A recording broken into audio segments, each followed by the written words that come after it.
Хятад хэлний Асын зайн сургалт.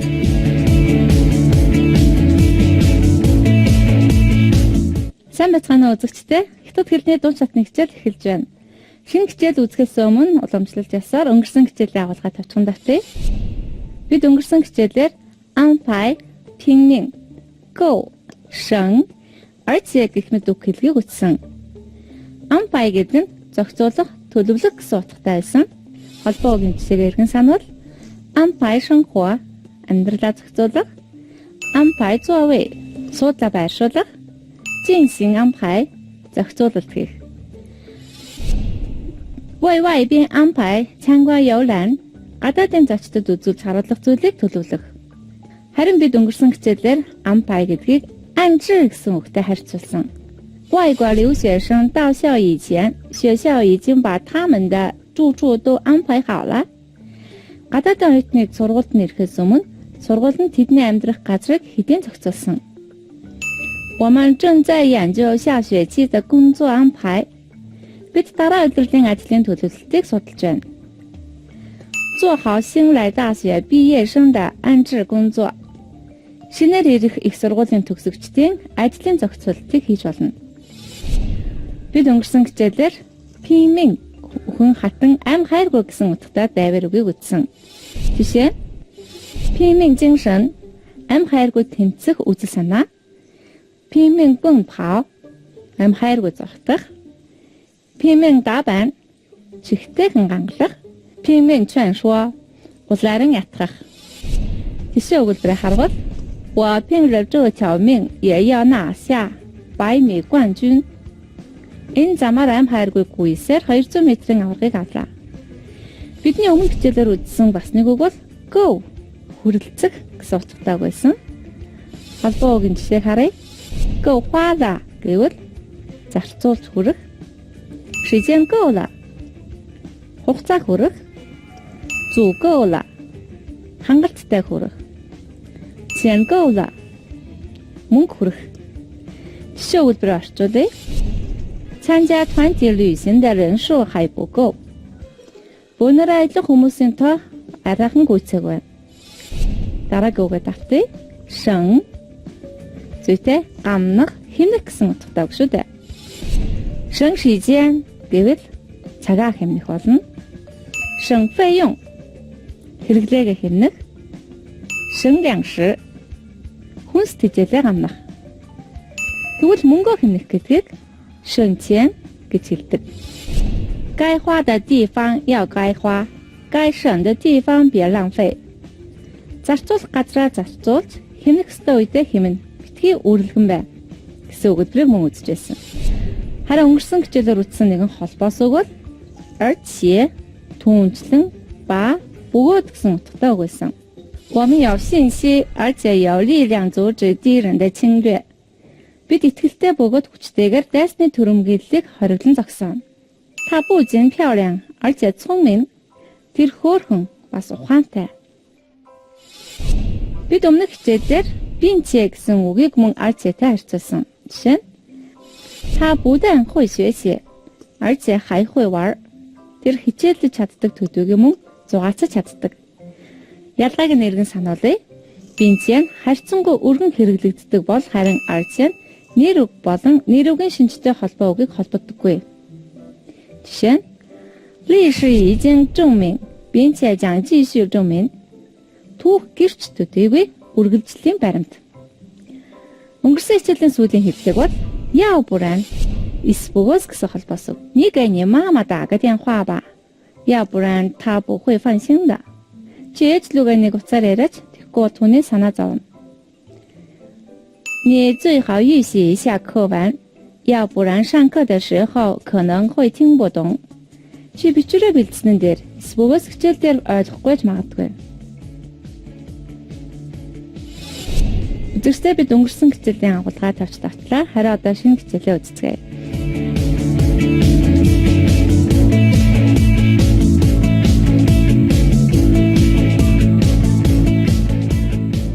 Та бүхэн дараах харилцан яриаг анхаарлаа хандуулна. 这张照片上的人穿的衣服跟现在好像不太一样。明白了，这是您家的老照片吧？我看看，对，这是我奶奶和她的兄弟姐妹们。你看，前排坐着的这位穿红色旗袍、挽着头发的女子，就是我奶奶。那个时候她大概27、28岁，是不是很漂亮？是呀，特别漂亮。您奶奶是南方人吗？你猜对了，她的老家在杭州。那旁边那个大眼睛、高鼻子、头发梳得整整齐齐的小男孩，一定是你父亲喽。我真是晕过去了，你怎么看的呀？难道我们长得像吗？一点也不像啊。 Харилцан гарсан шинэ үг хэллэгээ мэдэж авцгаая. Эхний үг бол чипхао манж үндэсний дээл. Чипхаода 大小 манж дээлний хэмжээ. Чипхаода 尺寸 манж дээлний донж. Чипхао 花色 манж дээлний хээ花. Чипхаода 款式 манж дээлний загвар. 하나더 өгүүлбэр орчуулцгаая. 他穿上旗袍以后身材显得更苗条了. Тэр манжтай дөмссөн чинь биеийнх нь гойлог сайхан байдал нь ил болов.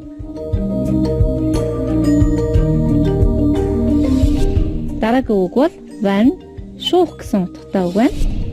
Ван шүүцэл гэвэл ханцуу шуух. Ван кутё өмнөдний шуумгаа шуух. Ван шанчи дээш нь шуух. 干活的时候把袖子挽起来. Ажиллах хэрэгтэй ханцуугаа шуучих. Ингээд харилцаа ярианы өгүүлбэр орчуулъя. 前排坐着的这位穿红色旗袍、挽着头发的女子，就是我奶奶。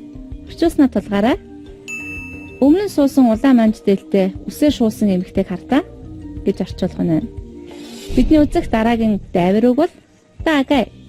Ойролцоо барагцаалбал гэсэн утгатай үг байна. Харин ийм утгатай даюэ гэсэн үг байдаг. Жишээ нь 我忘代表了，现在几点了? Би цагаа мартчихаж одоо хэдэн цаг болж байгаа бол? 我也没带，大概6点多了吧. Би ч гэсэн зөөхөө мартчихаж ойролцоогоор 7 өнгөрч байгаа. 这个公司的详细情况我不了解，只知道个大概. Энэ компани нарийн ширэн байдлыг би мэдэхгүй. Багцаагаар нь л мэднэ. Харин одоо та бүхэн дараах өгүүлбэр тохирох үгийг нөхөрөө. 请你把这个学校的情况给我介绍一下.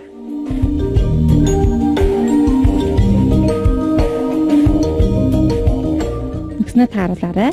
请你把这个学校大概的情况给我介绍一下. Та бүхний харилцаа ярианыхаа агуулгыг ерөнхийд нь ойлгосон баха. Одоо хамтдаа орчуулъя. 来，那个时候她大概27、28岁，是不是很漂亮？ ойролцоогоор 27 8-тай байсан баха. Хөөрхөн байна уу? Бидний үзэхстэй дараагийн үг бол 老家 төрсөн нутаг гэсэн утгатай үг байна. 回老家 нутаг уцаг. 想了家 нутгаа санах. 老家亲戚гэвэл нутгийн садан. 老家的人 нутгийн хүн гэж орчуулах нь. 我老家是湖南. Миний төрсөн нутаг бол Хунань муж. Ингээд харилцаа ярианы өгүүлбэр орчуулъя. 猜对了，她的老家在杭州。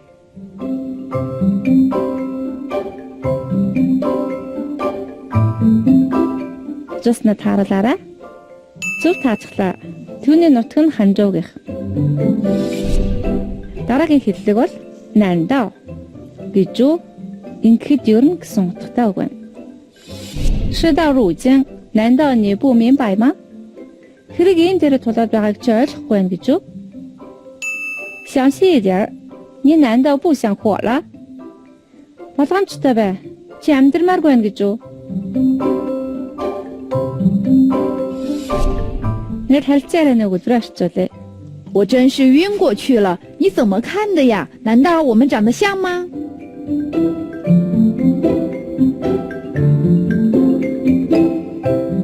Чи яаж хараад байгаа юм бэ? Тэгээд би адилхан байна гэж үү? Бидний өнөөдөр үзэх нэгэн хэллэг бол идер бу. Өчүүхэн ч гэсэн утгатай хэллэг байх нь. Тэгэхээр жишээг нь харцгаая. 你别买这件衣服了，一点也不好看。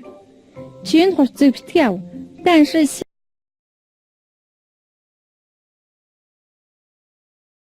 格一点也不像。Түүний хүн түүнтэй царайгаараа ижилхэн ч зан ааш нь өчүүхэн ч адилхан биш. Тэгэхээр иидэр гэсэн үгний араас тэмдэгнэр ороод энэ нь үүсгэсэн өгүүлбэрийг үүсгдэг байна.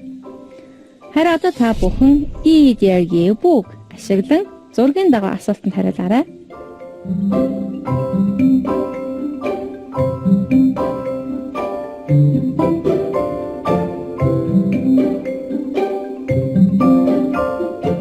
Одоо хариултаа харьцуулъя. Асуулт нь чи чөлөө хөнлэй ба. Дугуйгаар аялахад их ядардгүй гэвэл чи чөлөө иидэр бүлээ. Дугуйгаар аялахад өчүүхэн ч ядарсангүй гэж хариулах нь. Үзэгчдээ бид өнөөдрийн хичээлийн шинэ үг хэллэгээ мэдэж авлаа. Одоо ингээд харилцан яриагаа дахин нэг үзье. 这张照片上的人穿的衣服跟现在好像不太一样。明白了，这是您家的老照片吧？我看看，对，这是我奶奶和她的兄弟姐妹们。你看，前排坐着的这位穿红色旗袍、挽着头发的女子，就是我奶奶。那个时候她大概27、28岁，是不是很漂亮？是呀，特别漂亮。您奶奶是南方人吗？你猜对了，她的老家在杭州。那旁边那个大眼睛、高鼻子、头发梳得整整齐齐的小男孩，一定是你父亲喽！我真是晕过去了，你怎么看的呀？难道我们长得像吗？一点也不像啊！ Та бүхний харилцан ярианыхаа агуулгыг ерөнхийд нь ойлгосон баха. Одоо хамтдаа орчуулъя. 这张照片上的人穿的衣服跟现在好像不太一样。明白了，这是您家的老照片吧？ Энэ зурган дээр хүний өмссөн хувцас өнөө цагийнхтай адилгүй юм шиг байх юм. Ойлгочлаа. Энэ танахны хуучны зураг юм байна, тийм үү? 我看看。对，这是我奶奶和她的兄弟姐妹们。你看，前排坐着的这位穿红色旗袍、挽着头发的女子，就是我奶奶。那个时候她大概27、28岁，是不是很漂亮？ Хардаа манай эмээ болон ах トゥ нарынхан зураг байна. Өмнө нь суусан улаан манж дээлтэй үсээ шуусан эмэгтэй хардаа. Миний эмээ тэр үед ойролцоогоор 27-8 байсан байх. Хөөрхөн байна уу? 是呀，特别漂亮。您奶奶是南方人吗？ Тийм байна. Их хөөрх юм. Эмээ чинь өмнөд нутгийн хүн юм уу? 你猜对了，她的老家在杭州。 Зүг таацглаа. Тэрний нутаг нь Ханчжоу гэх. 那旁边那个大眼睛、高鼻子、头发梳得整整齐齐的小男孩，一定是你父亲喽。 Тэр дэрэгдэн байгаа том нүдтэй өндөр хамартай үсээ жимбит самсан залуу хүүхэн чинь аав чинь байхаас зайлахгүй хаа. 我真是晕过去了，你怎么看的呀？难道我们长得像吗？ Яалаа гэжтэй чи яаж хараад байгаа юм? Тэгээд би түнтэй адилхан байна гэж үү? 一点也不像啊。 Зөвхөн ч адилхан биш юм. Үтсэн үг хэллэгээ баттан дасгал ажиллая. Та бүхэн дараах өгүүлбэр тохирох үгийг нь сонгоорой. Нөхөх үг маань 旗袍老家玩 我想回趟看看是中国传统女装你帮我修口一点儿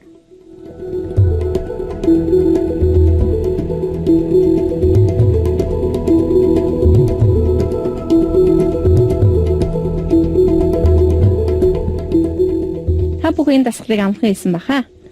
Одоо бүгдээрээ хариугаа шалгая. 我想回趟老家看看. Би нутаг руугаа нэг ухсгийж иргэх санаатай байгаа. 旗袍是中国传统女装. Манж дээл бол хятадын уламжлалт эмэгтэй хүний хувцас. 你帮我修口晚一点儿. Чи ханцуугаа шуухад минь туслаадах та. Харин одоо хамтдаа сонсох дасгал хийцгээе. Та бүхэн бичлэг сонсон асуултанд хариулаарай. 赵老师，这张照片真漂亮，是全家福吧？是呀，这是我二儿子结婚时照的。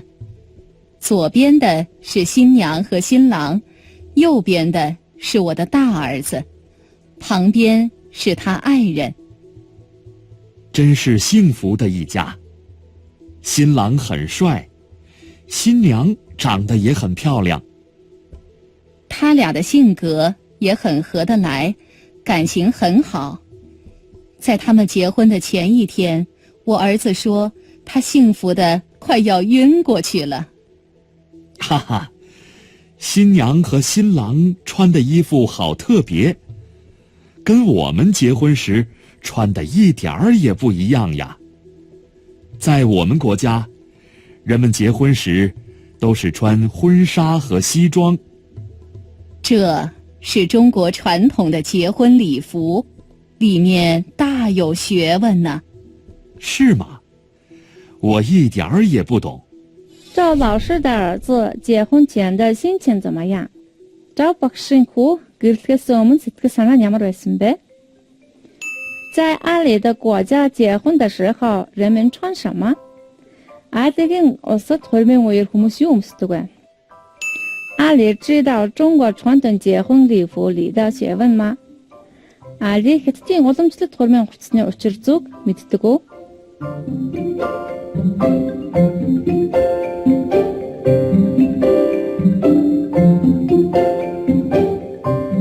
Ингээд асуултанд хариулагдах өгүүлбэр харцгаая. 赵老师的儿子结婚前的心情怎么样？赵박신 후 гэрлэхээс өмнөх сэтгэл санаа нь ямар байсан бэ гэсэн асуултанд тэр жаргалдаа болоод муурч унах гэж байна гэж хариулах нь. 在阿里的国家结婚的时候，人们穿什么？아리гийн нутагт хормын үеэр хүмүүс юу өмсдөг вэ гэсэн дараагийн асуултанд манайхны гэрлэхтээ өмсдөгтөө өчүүхэн ч адилгүй юм. Манай улсад хүмүүс гэрлэхтээ хормын дайсанц хустал өмсдөг. Ади ихтдийн уламжлалт хормын утасны учир зүг мэддгүү гэсэн сүүлийн асуултанд идээр япудон өчүүхэн ч ойлгохгүй байгаа гэж хариулах нэ. Нэт харилцаараа гарчулъя.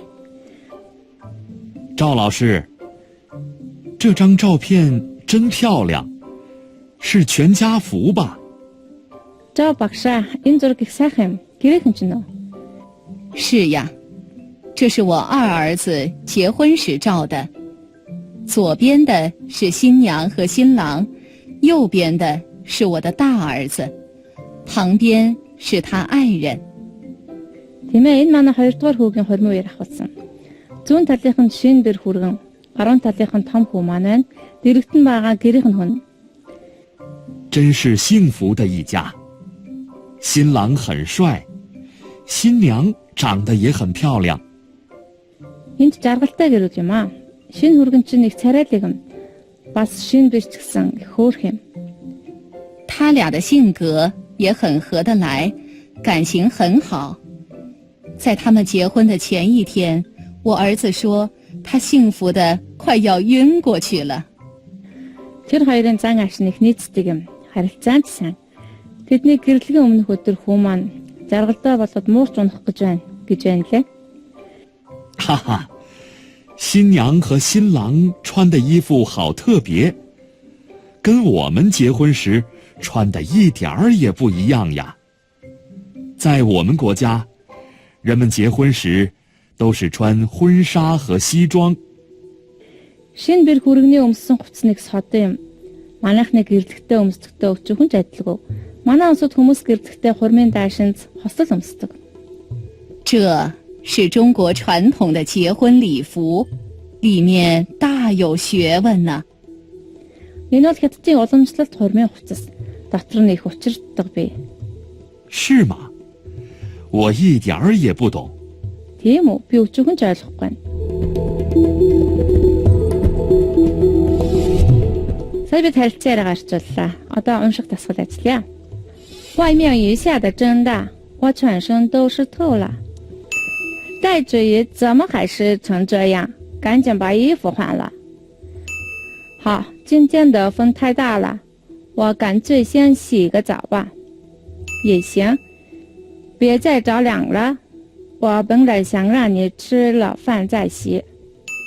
男的怎么了？ Тасгалын өгүүлбэр орчуулъя. 感冒了. Ханаа төрсөн. 打喷嚏了. Найтайсан. 没带雨伞. Шүхрээ авч яваагүй. 全身湿透了. бүх бие нь орсон.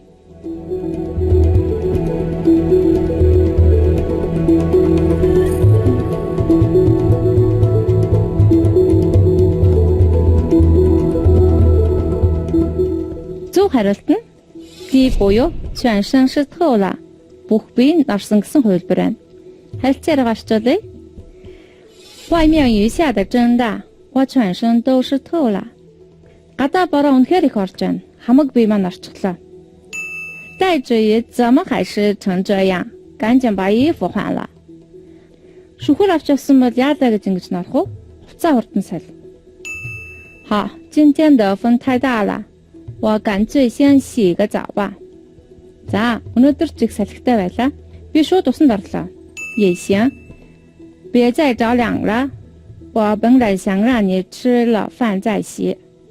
Тэгээд дахиад битгий даарчаарай. Би уг нь чамаар хоолыг чи идүүлчихээ дараа нь усанд оруулъя гэж бодож байсан юм.